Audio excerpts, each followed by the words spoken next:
tiene varias partes. It has different parts. La función.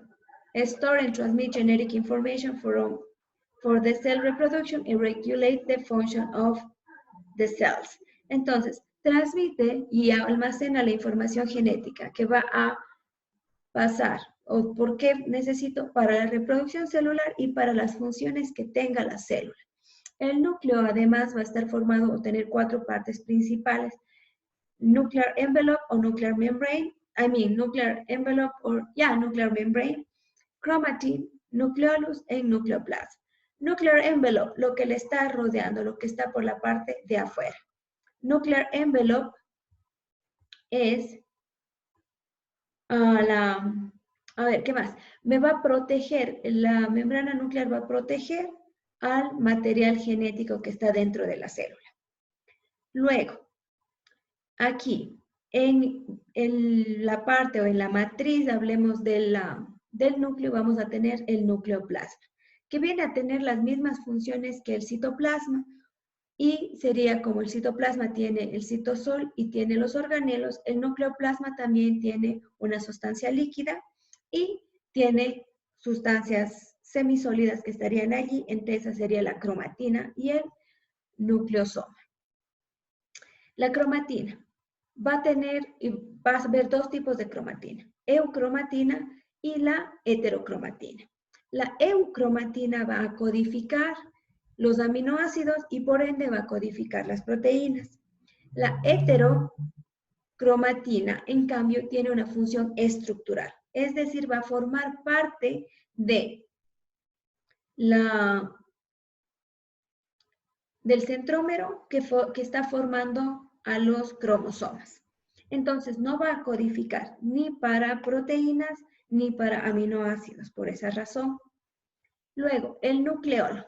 Es la parte que tenemos aquí. Este no tiene membrana, sino es una estructura que está ahí, no va a tener las membranas o una membrana o plasmática o nuclear. Esta no posee esa membrana. Y lo que se va a formar aquí es el ARN mensajero. Es decir, el que me va a ayudar a producir las proteínas. Porque recordemos que el ARN, perdón, no es mensajero, sino es ribosomal. Porque recordemos que el ARN ribosomal va a estar formando parte de los ribosomas y en los ribosomas se va a unir el ARN mensajero que sale del núcleo con el ARN de transferencia que va a ayudar o que va a traer la información de los aminoácidos hasta el ribosoma y ahí se juntan los dos y va a generar o producir la proteína como tal. Entonces, any other questions? ¿Alguna otra pregunta?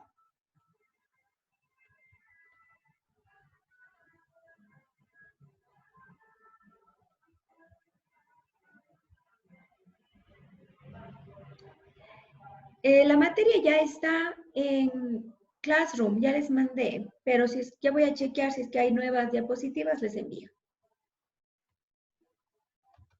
Ok. Entonces, let's do this. Will be our next subject. Muy bien, entonces, el núcleo tiene DNA, porque el DNA está formando la cromatin. Pero acuérdense que en el núcleo se tiene que formar el RNA messenger para salir y para dirigirse al citoplasma, donde los ribosomes le van a encontrar y van a producir las proteínas al integrarlo al ARN de transferencia. The most important plastid is, I will guess, but I will say it is the chloroplast, because if there is no chloroplast, there won't be food. So we need the chloroplast, and then, good morning, John, and then we need the other substances, but that will be.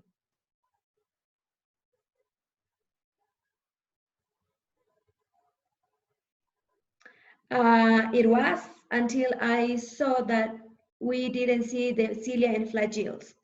Era la célula animal hasta que vi que todavía no hemos visto lo de los cilios y los flagelos. ¿Ok?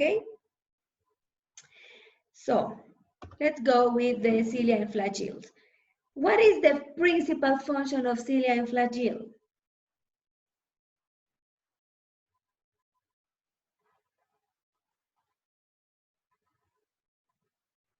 Buenos días, Francisco. No, we don't have yet quizzes. We are going to do that later. Okay, please. What is the function of flagellae?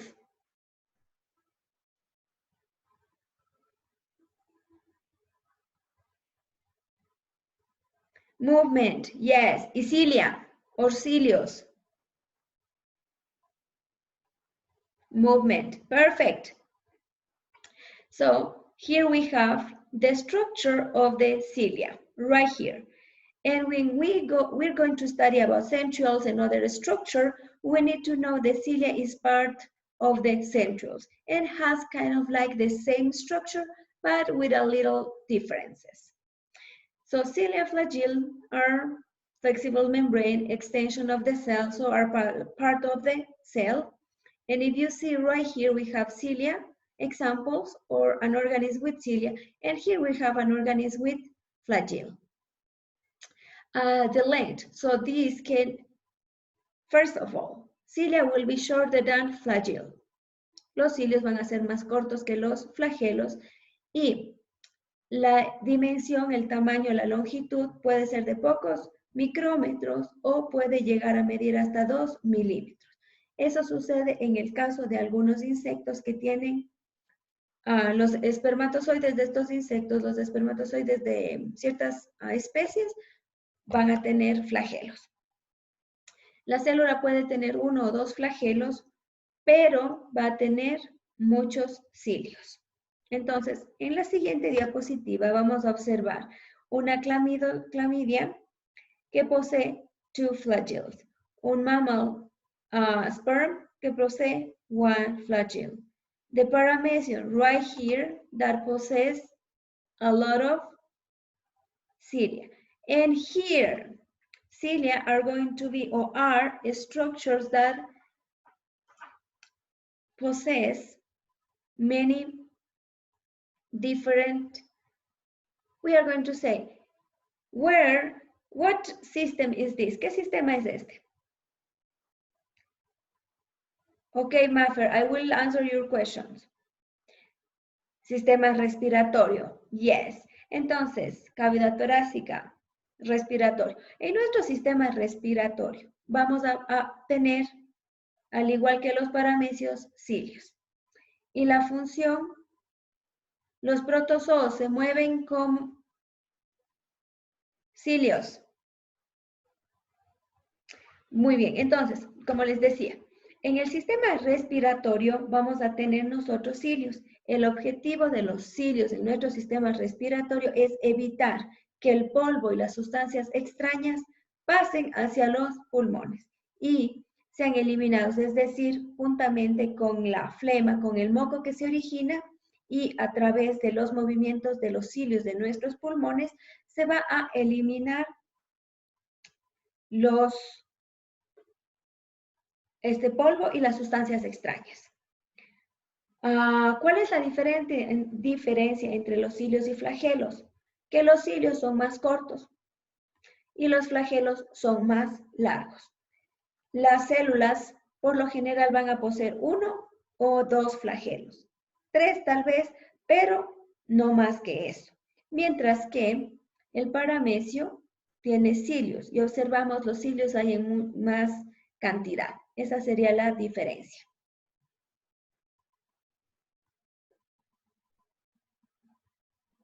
¿Qué pasa si se dañan los cilios?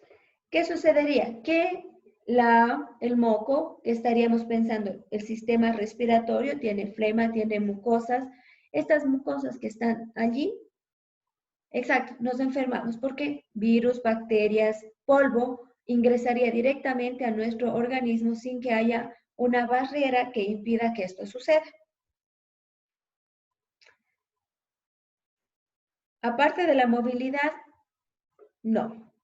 Esa sería lo principal. ¿Para qué me sirve?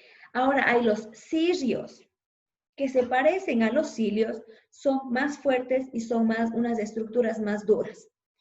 Estos, además del movimiento, van a tener un movimiento más lento que cilios, más lento que flagelos, y van a permitir que la célula se sostenga.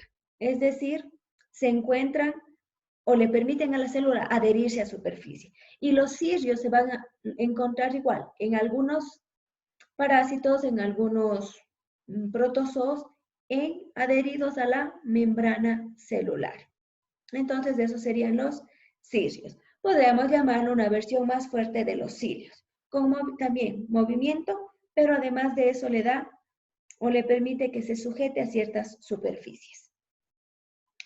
Aquí vamos a observar, está formado por estos cadenas, voy a decir, estos son microtúbulos. Los microtúbulos están formando parte y dando estructura a los cilios y a los flagelos. Tanto cilios como flagelos van a tener esta estructura interna, pero como se forman a partir de los centriolos, en los centriolos vamos a ver una estructura interna parecida cuando estudiemos los centriolos. Entonces, los centriolos lo que hacen en este caso es como migrar hacia la periferia de la célula y formar una extensión de los mismos, a la cual se va a denominar cilio o flagelo, dependiendo del tamaño y la cantidad que haya alrededor de la célula. ¿Qué más? Como se están formando estos cilios o estos flagelos como una prolongación de los centriolos, van a estar alrededor de la membrana celular de las bacterias, de los protozoos, de las células, y por tal motivo también van a estar rodeados por esta membrana, es decir, van a estar protegidos por la plasma membrane también, que va a ser como un globo que crece o se extiende a medida que crece los cilios y los flagelos en la célula. La función principal, movimiento. Y la mayoría de los protozoarios, algas, los gametos masculinos de algas, algunas plantas, pueden nadar por causa de esta estructura. Entonces, any questions? ¿Alguna pregunta? ¿Algo que necesitemos aclarar?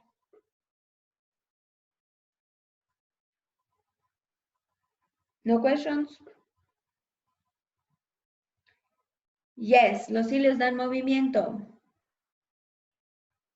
No hay diferencia entre membrana celular y plasmática, simplemente es el nombre, es la misma.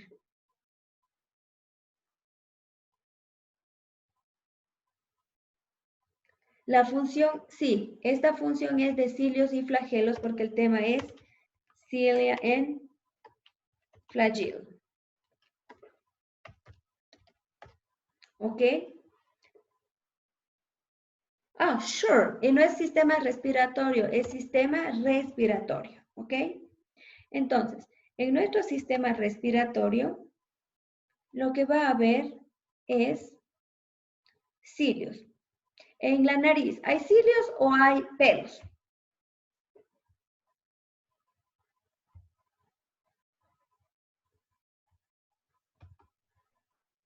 Ya, entonces esta sería la primera barrera para los microorganismos y para las bacterias, virus y el polvo, el primero. Si es que nosotros tuviésemos una enfermedad por la cual nuestras fosas nasales están tapadas, no permiten el paso del aire, por tal motivo podrían generarse enfermedades de tipo respiratorio, ya que al respirar por la boca, a más de inflamar la garganta, no habría el paso del aire a través de la nariz para purificarlo en primera instancia. Ok, wait. Let me finish this and then we keep going with other questions, ok?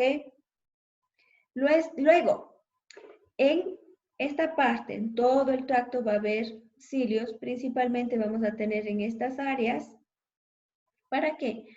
Para que me ayuden a eliminar el polvo y me ayuden a eliminar microorganismos. Pero no solamente con, hablemos los cilios, sino además acordémonos que en nuestro sistema respiratorio hay mucosa y se forma también el flema y se forma todo este moco y eso también me ayuda con la ayuda de los cilios, los dos, a sacar los patógenos, los microorganismos del polvo o sustancias extrañas que quieran ingresar a mi cuerpo. Entonces, respondido eso, vamos a ver cuál es la otra pregunta.